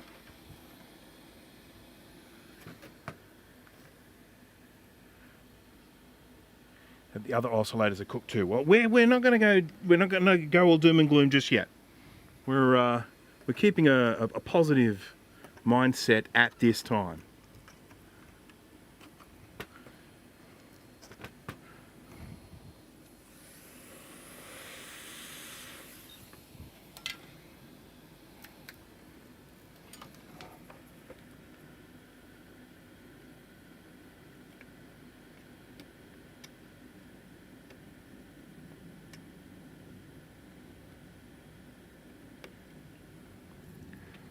Right, we are nearly out.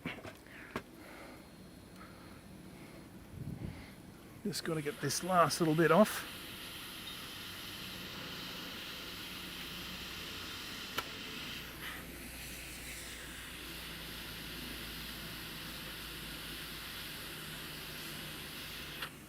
Ta-da! There is our little oscillator, which we are just going to presume is dead, and that's all the problem is, and there's nothing else, and that's how we stay positive, okay? Everyone? That's how we stay positive.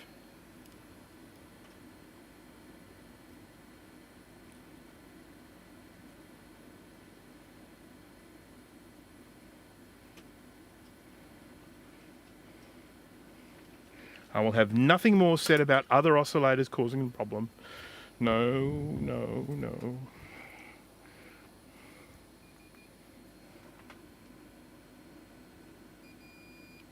Yep, I'm just checking to see that we've got continuity between the clock chip and the MDU. Right, time for... Oh, hello, little spider. Are you alive? No, I think he's dead. Hello, little dead spider. What have we got? 55. We want to overclock it. 55. 40.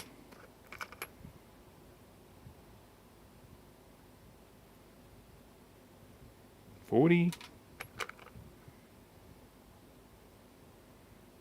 50. 50 for the win.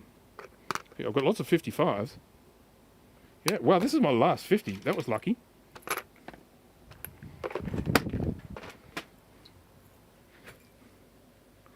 Okay.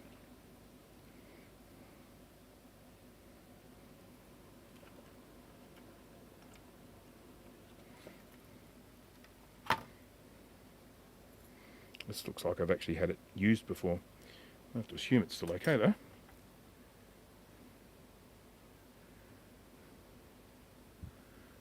It's very unlikely I would have put it back in the container if it didn't work.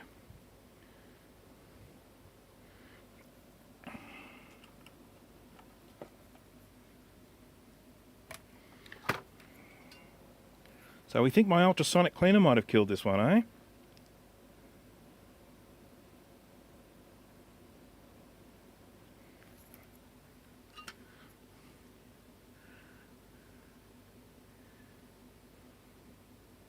Good idea. I'm not going to do it, but it's a good idea.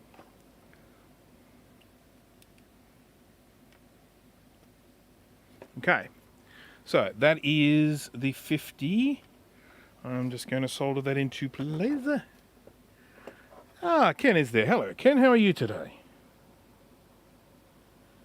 I am actually a bit behind on your vids at the moment. I saw you released one on... It was some sort of camera or something like that. And I thought, oh, that's going to be one I want to watch, but I haven't had a chance to watch it yet. Yeah. Here we go. Okay, so just a little recap to anyone who... Oh, bugger. To anyone who is just joining, this is the Macintosh IIci, which I recapped, and then after recapping, it stopped working. And it looks like it probably ended up stopping working because of ultrasonic cleaning. That the ultrasonic cleaning, the high frequency vibrations, may have damaged an oscillator, a crystal oscillator, which can happen. It's never happened to me before, but there's always a first, isn't there? Colin is here as well. Hello there. How does an ultrasonic cleaner kill a crystal? Something related to the chemicals or the actual ultrasonic vibrations? It is the latter. Ultimately, oscilloscopes, oscillators, they vibrate very fast inside, and then they can be hit with the vibrations coming from the ultrasonic sound, and they can get damaged that way.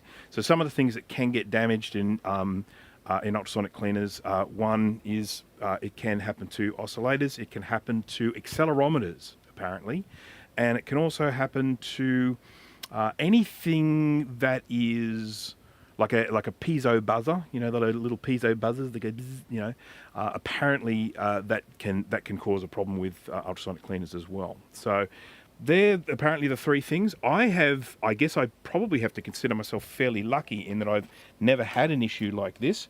It's not uncommon for an ultrasonic cleaner, if you're working with something that's very old and very dirty, it's not uncommon for it to wear away traces. Sometimes things are just being held together by individual sort of little rust fibers, and then you put it in the ultrasonic cleaner and it cleans it away, and then all of a sudden you lose continuity.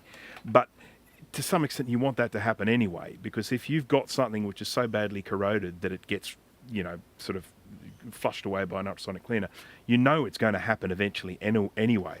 May as well happen after the clean and then fix it, rather than have essentially a time bomb of a computer that's going to stop one day because it's corroding so badly. Putting this on is the easy part, but I'm just making it seem a lot harder than it is. I'm going to bend these pins a little bit so it doesn't fall out again. There we go.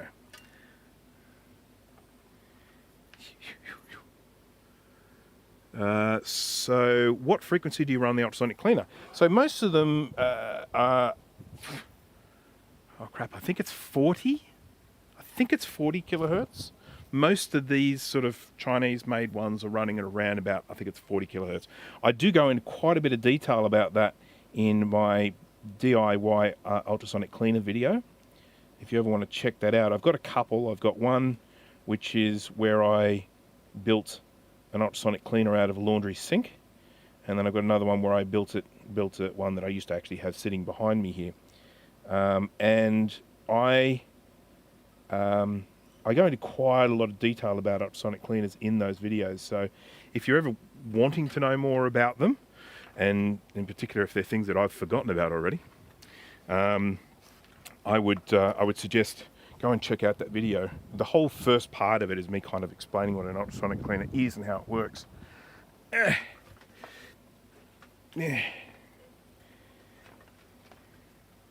Yeah, the important thing to remember is that the frequency has a very big difference to the... So ultrasonic cleaning is a process referred to as cavitation. And what essentially happens is the vibrations cause kind of like a void in the water. So it sort of opens up a little void and a bubble forms in that void. But then when that bubble gets to a particular size, it then collapses, and it collapses with a kind of like a little mini explosion. And that little mini explosion is what actually does the cleaning. It actually dislodges particles from things. You know, if you can really see it if you ever get like a pencil, and you put a pencil, you know, with the graphite tip, if you put a pencil into an ultrasonic cleaner and then switch it on, you can actually just see the graphite start to come off the tip of the pencil. And the different frequencies, the higher the frequency, the smaller the little cavitation holes. The lower the frequency, the bigger the cavitation holes. They form into a bigger hole and have a larger collapse. So the lower frequency ones are typically used for more robust cleaning. If you're cleaning car parts or something like that, they're probably going to be running about 20 kilohertz, something like that, or even less. And then you get up into the 40 and 60 kilohertz, depending, and you can even get ones going up into 100 kilohertz that are designed for really, really, really delicate cleaning. So, some of the stuff's starting to come back.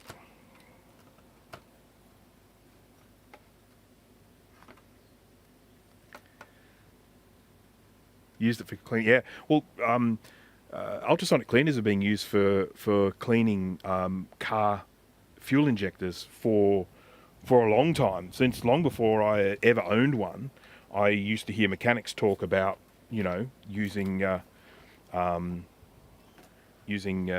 ultrasonic cleaner to clean injectors, because they're tiny little holes. You can't really get in there with a toothbrush. Right. So, we need a speaker, because if this just works, we should hear a chime. Okay, plug that in, and it may not work, but we're going to try. Okay, we ready?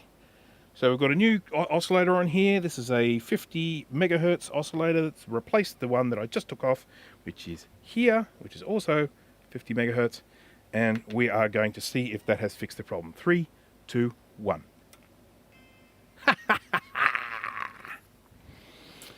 Well, thank you very much for that, Kai. I will, and actually, who else was it? Someone else mentioned, sorry, Ken's just said the Mac IIci was one of the first vintage Macs in my collection. I still have it. The Macintosh IIci has an incredibly big part in my sort of life, because when I was just a youngster, I was, I think, 17 years old. I got a job at a design pre-press house here in Sydney. And I, I initially started off working there on PCs, but that's another story. But because it was a design studio, they had a whole bunch of computers. They had like SE30, and they had an SE30 with like a single page, display, portrait display attached to it. And they had, I think, 2CX, and they had a 2CI. And the 2CI was the fastest computer in the place at the time. And so that was just like, if you got to work on the 2CI, it was just like, it was joy. I was working on Macs. I might be working on a Mac Plus or something like that. And I was still loving it, don't get me wrong.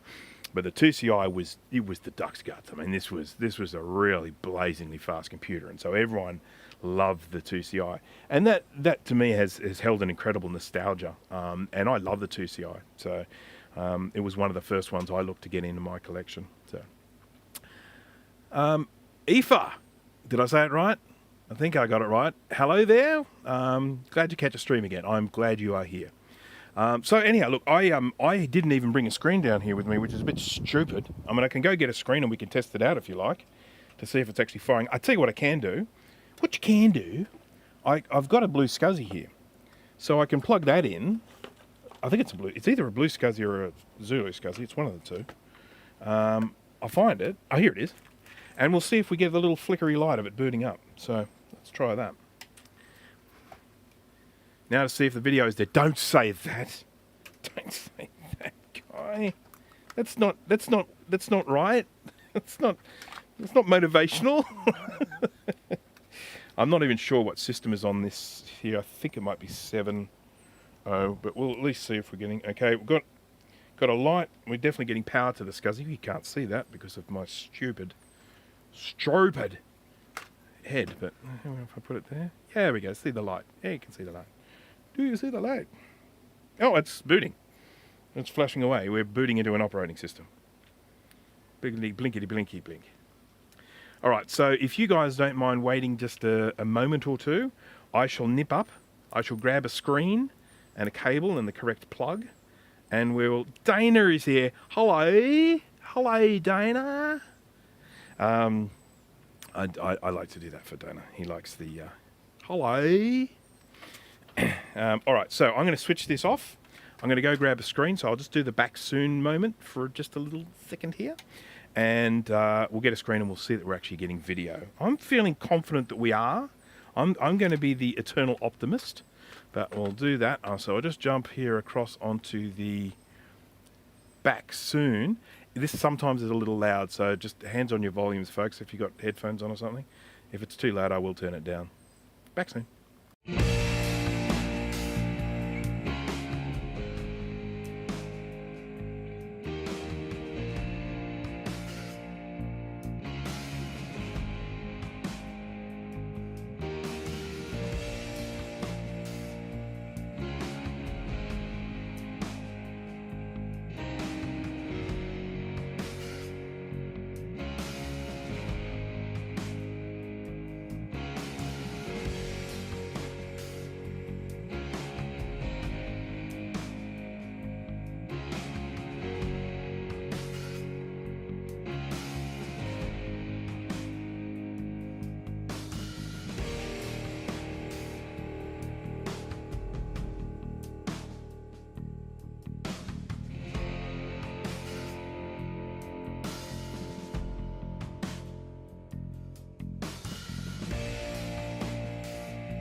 Hello.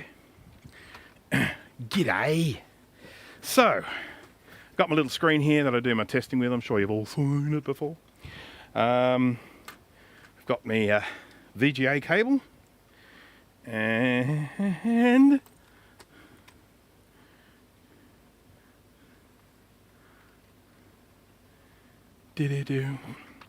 and then what I have here, this is an important thing. I've got our little adapter here. It's the DB15 to the VGA there. Now this little adapter that I have here works quite well on a lot of Macs, will not do the job for the 2CI. The 2CI is like the original LC and I think the 2SI. that use sync on green, and they require a more advanced adapter. Typically, this is one that I have here, which has 2 little rows of 8 switches on it. But even the ones you get with like 10 switches on them, they do it, and you have to set them up for sync on green. Now this one is my one that I have permanently set to sync on green. So just connect that up and plug that into the display connector. Display. That's our impression of Tim Cook from Apple when he says display. What scope did you get? Oh, Mac 84. Yeah, he got it cheapy, didn't he, Steve? You think? I am streaming, and where is Jay? That is a very good question. There will be a reckoning that Jay has been asking me to stream for the last week. Ever since I hit 50,000 subscribers, he's like, "Where's the 50,000 stream? Where is it?" I finally stream, and he's nowhere to be seen. Incidentally, on Tinker Different. If anyone here has not been to Tinker Different, do check it out. Tinkerdifferent.com. You will find a thread on there that I started where I got everyone who has one of these little adapters to post pictures of the adapter and then post the instructions that came with it with all the little dip switch settings, because these things do sometimes surface without the instructions, and so it's very handy to know what those dip switches are so that people can say, "Oh, that's the one I've got," and then they know what the dip switch settings are. So yeah, well, I set that up, and since I set it up, people have posted so many. It's absolutely fantastic. Now I need to set this, the source is VGA because it's probably set to HDMI, because that's when I use it for a monitor for when I'm recording my films, movies, my little pictures for the YouTubes. Right, all right, so there we go. We're connected up. We know we've got sound. We know we're chiming, we're booting, and all that sort of stuff. We know that we can boot off that, but you know, we've got to check and make sure we're getting some video. Oh, I immediately get a green, which means I'm getting a signal. And there we go. Look it. Oh, it's in his booting is a little happy face. Look at the happy face. It's going to focus. Trust me, it'll focus. There you go. Whee! Oh yes, because there are some oscilloscopes that you can get that, number one, will they can like work with your computer. They turn your computer into the display output, and then there are other ones you can get will turn your phone into the display output. System 701, now there's a fine operating system. People forget about System 701 sometimes. They say, "Oh, what system shall I run on this one?" "Oh, I'm going to run 7.5. And I go, 7.5 is way too bloated for the computer you want to run that on.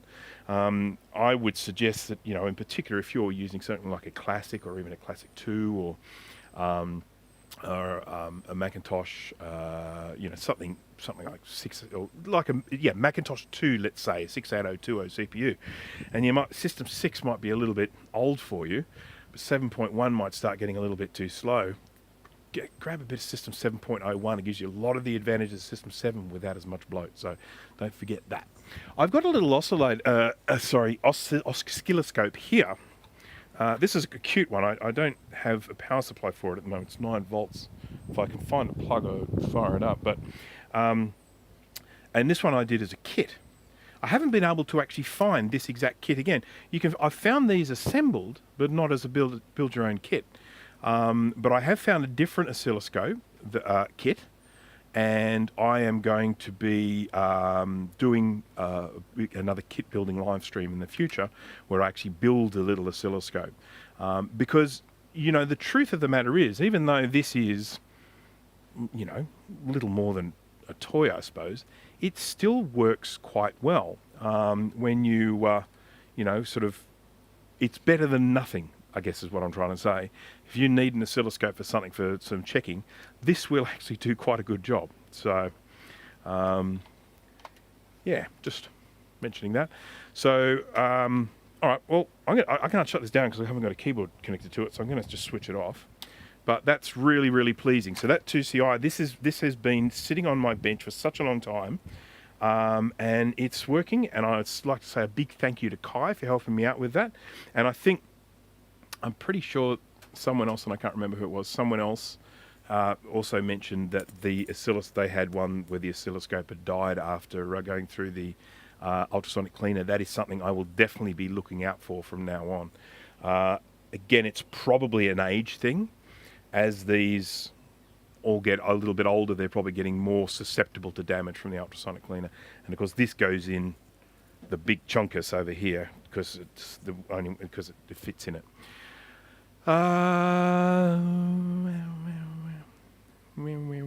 Just checking. Yeah, I thought it was. Yep, I thought it was you. Thank you, K-Mac Vintage. Small portable handheld one I use. It has become my main scope, easy to use, and show it on the video. Yeah, no, that's excellent. Really an Apple person. I just admire Bruce. Well, thank you very much. I appreciate that.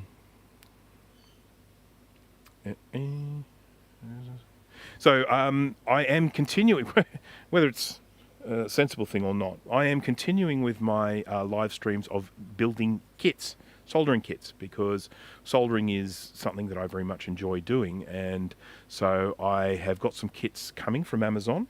There's one which is a little gaming console. A little kit for a gaming console. It's basic gaming stuff, but I think it'll still be fun.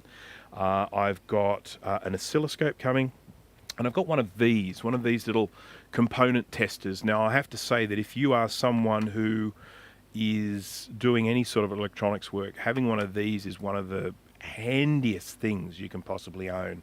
A really, really nifty little thing to have. These will allow you to test transistors, diodes, resistors, capacitors, and I think it's even got I think it might even have a little frequency generator built into it. We'll test, won't we? Because we have an oscilloscope here. If I can just find the leads. So I'm going to be building one of these. I'm going to be can I get that in there? Yeah, we go that way. Let's try it. Is it going all the time, or is it... I might have to set it. Let's go and have a look. Okay. How do I get to the menu? Here we go. Frequency. F generator. There we go. F generator. Pick a bomb. I can get it to do, how about 1,000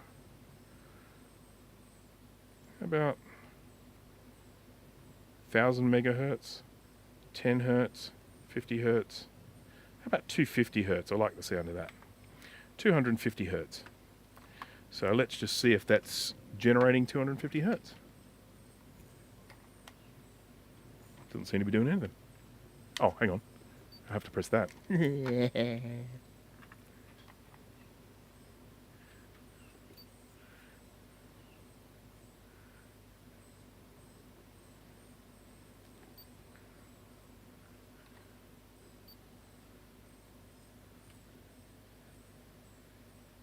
I suspect I'm not making a proper contact here. There we go. There we've got something happening.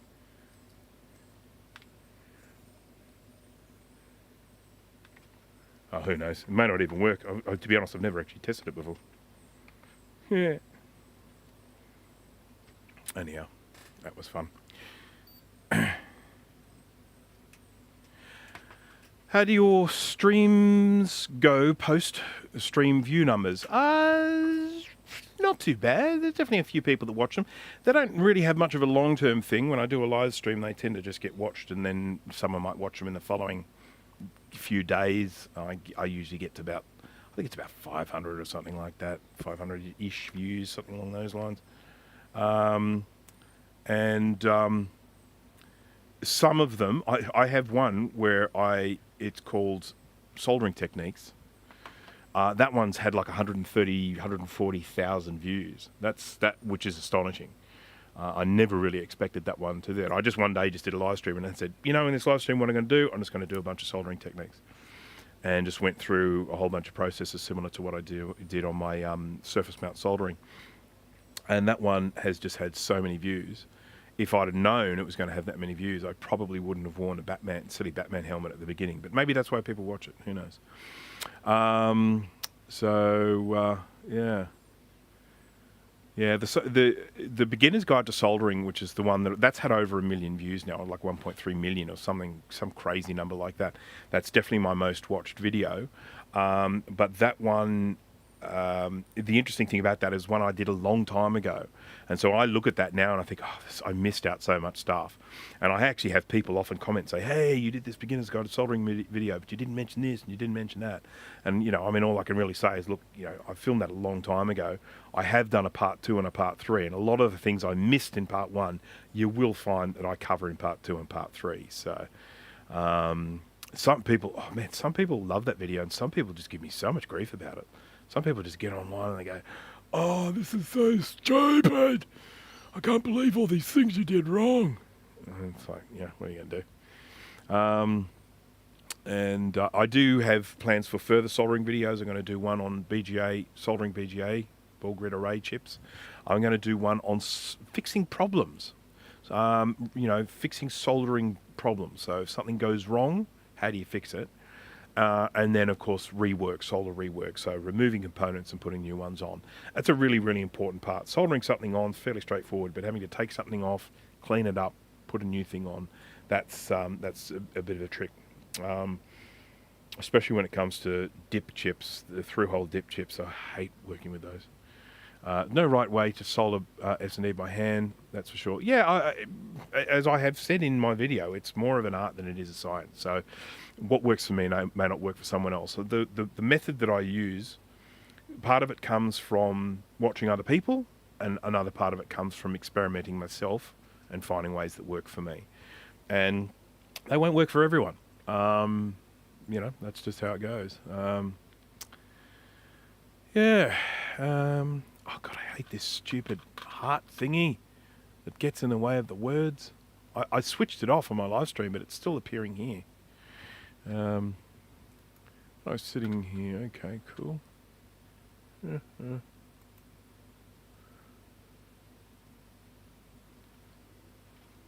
Yeah, the heart thing is still there.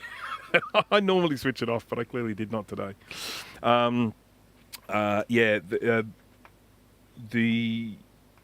This is actually one of the reasons why I'm having so much trouble getting repairs done in a timely fashion, because creating YouTube videos is actually very, very time consuming.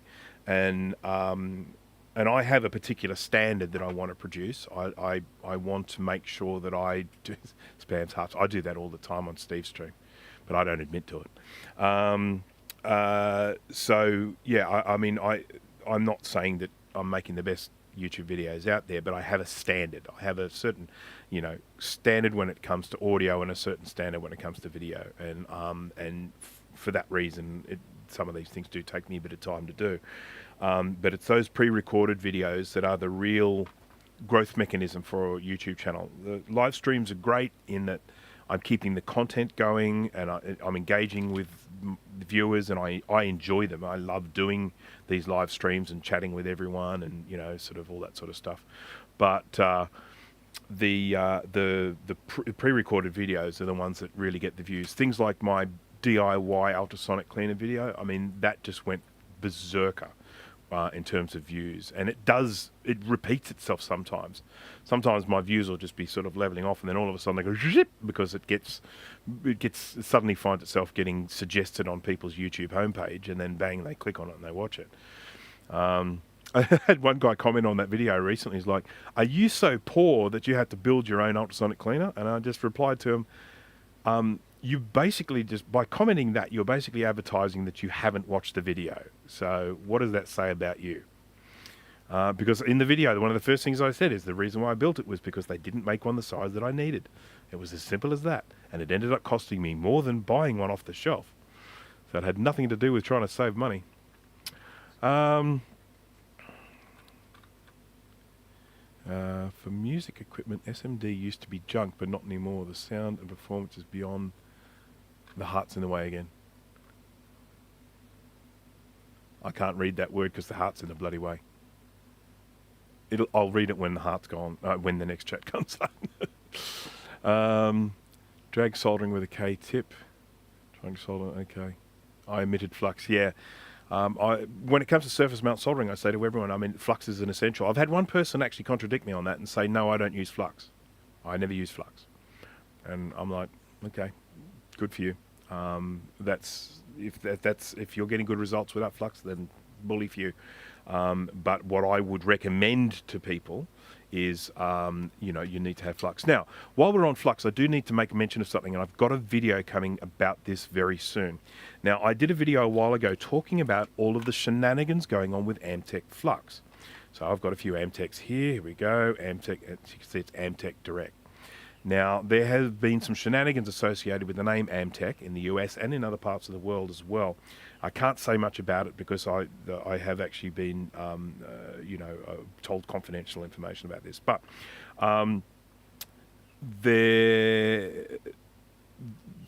because there have been these shenanigans associated with Amtech, and it's not just related to Australia too, by the way. There are some issues in Europe too, and that's something else with that. And I may be able to talk about that later on. But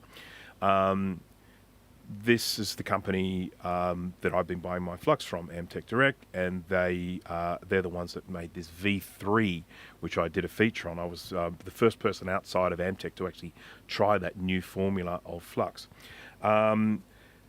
These guys, if you actually flip this over and have a look, if I can get that up close enough and if it focuses, you'll see at the bottom of this label, if it ever focuses, there we go. You see it says Styri? Can you see that there? So, made in the USA by Amtech Manufacturing LLC. There's Styri. Well, this company who make this flux, that I highly recommend, are actually changing the name to Styri. There it is there, Styri. You can see it's in a red tube. It's got the little American flag there, made in the USA by Amtech Manufacturing, but they are changing the name of the product to Styri. Now, I'm going to be doing a lot more information about that coming up, and I've got a whole bunch of different fluxes they make, which I'll be testing out. This is one I can't remember who recommended this to me, but someone recommended it, said, you've got to try out their HT, or high temperature flux, high temperature tachyflux. Well, they sent me every flux they make to test. So I am going to be testing this and many others as well in a video. But I just wanted to basically let people know that if you're hearing me talk about flux and I'm saying Amtech, Styri. If you have a look on Amazon now, or even Styri.com, you'll find all of the fluxes there, including things like the ASM, the one that I use. It doesn't have the NC559 in front of it anymore. It's just Styri ASM. But it's the same flux with the UV, UV tracer and everything like that. So, yeah, if you're wanting to buy flux, if you're getting the Styri, you're getting the top product.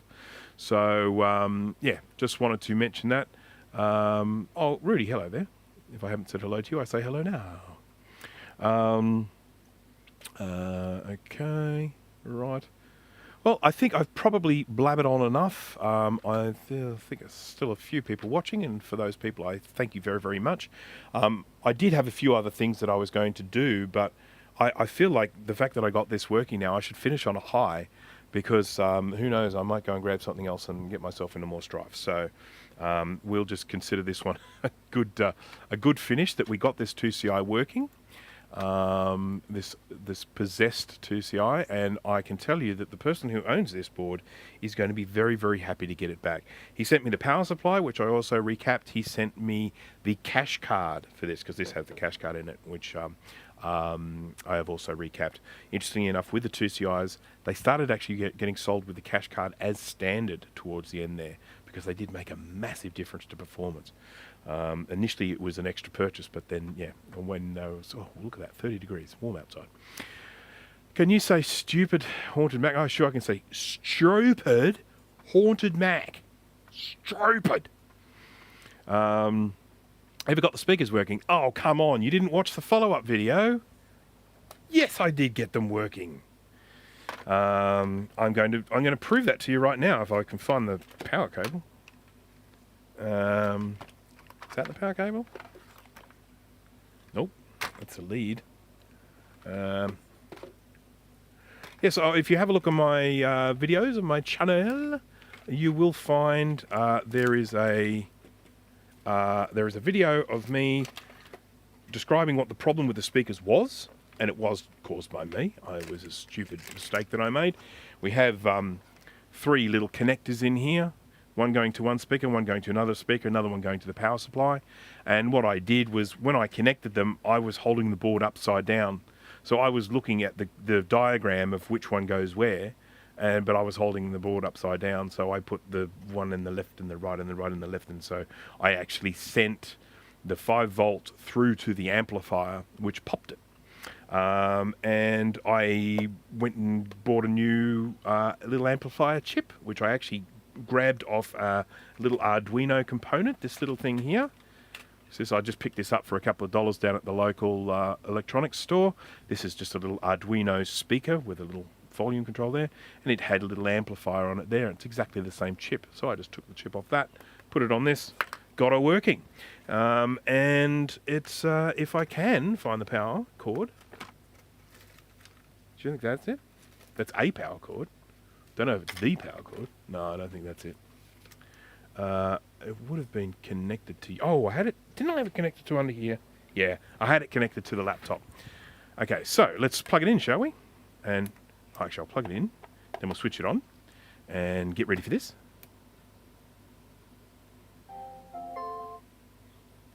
SD card mode.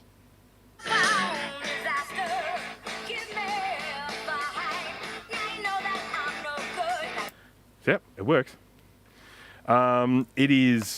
It is remarkably loud for a very small set of speakers. So, as I mentioned before, it is my intention to put a little battery in this to make it so that I can take it anywhere, because it actually sounds fantastic for a tiny little thing. It's fun. Oh, and that is another thing. I am seriously thinking about moving into some Arduino type videos, because I have mucked around with Arduino and they're a lot of fun. So I think there's a possibility I could probably make some of those a little bit fun. Building one tomorrow on Dave's stream. Well, don't do what I did, okay? You do not want... So, as I say, it was a... You know, I mean, it was a stupid mistake, but when you're doing stuff on live stream, it's very, very easy to get distracted. And yeah, I had these plugs in the wrong way. You know, to me, from an improved design perspective, I would have made the power plug a different plug to the ones that the speakers go in, so it would actually be physically impossible to get them wrong. You could potentially get the left and right speakers around the wrong way, but there's no big deal if you do that. Yeah, look, it's a cute little thing. It is definitely a cute little thing. And plenty more kit building streams to come along. So I have got coming up, I've got a review for this soldering iron coming soon. And ultimately, I'm pretty happy with it, but I'll go into the details about that later on. I consider this to be a product for specific purpose. So I believe certain people will definitely benefit from this soldering iron. So I've got that coming up. I've got a fair bit of 3D printer content coming up. I have got kit building content coming up, and I have got kit building, 3D printing, reviews. I think that's about it for the moment. Yep. I have a couple of Arduino-based projects. Yeah, they're cool. Arduino is great fun. It is really good fun. I mean, I enjoy it. I built a thing. I built a thing for my homemade ultrasonic cleaner, and it was just the freedom that it gave to do certain things, like, you know, oh, geez, I would like you to set it up so that if it gets too hot, it automatically switches itself off. Bang. Set up a thermometer in there, just write the software to detect the temperature getting to a certain temperature, then you just have a relay switch in there that just switches itself off. One thing I will say, though, the Arduino relays come with an absolute shit relay mounted onto them. So I actually went and bought some better quality relays. I think I bought either Panasonic or Omron, but I bought some better quality relays, removed the little relays off the little Arduino thingy, and stuck better relays on there, and it's markedly better. All right, okay, I am going to finish it up now. I want to say thank you to everyone for watching us. I've been going for just a little over 2 hours, which is generally how long I try and keep my streams to. 2 hours, I think, is a good amount of time. Thank you to everyone who has joined, and has been watching and keeping me company while I do this. And I thank you all for keeping the chat busy. Thank you for the super chat I think I got from Garth. It was much appreciated for that. We did get this 2CI up and running, so it was a success. They're not always successful, so today's live stream was successful. I'm very happy about that. So all of you, have a wonderful rest of whatever it is, where it's Sunday here, whether it's Saturday or Sunday, wherever you are. Have a good one. I'm going to go and watch some cricket, because the Women's Big Bash League cricket is on, and they are playing some cracking games at the moment. So I'm going to go watch some cricket, because I'm an Australian. And so for everyone else here who might be off to bed or off to do something else, thank you very, very much. I will look here for the end stream thing, which hopefully will end the stream automatically when it's finished, but we'll wait and see. So thanks again, and hang on. There we go. Thanks again, and I will hopefully see you at the next one. Bye-bye.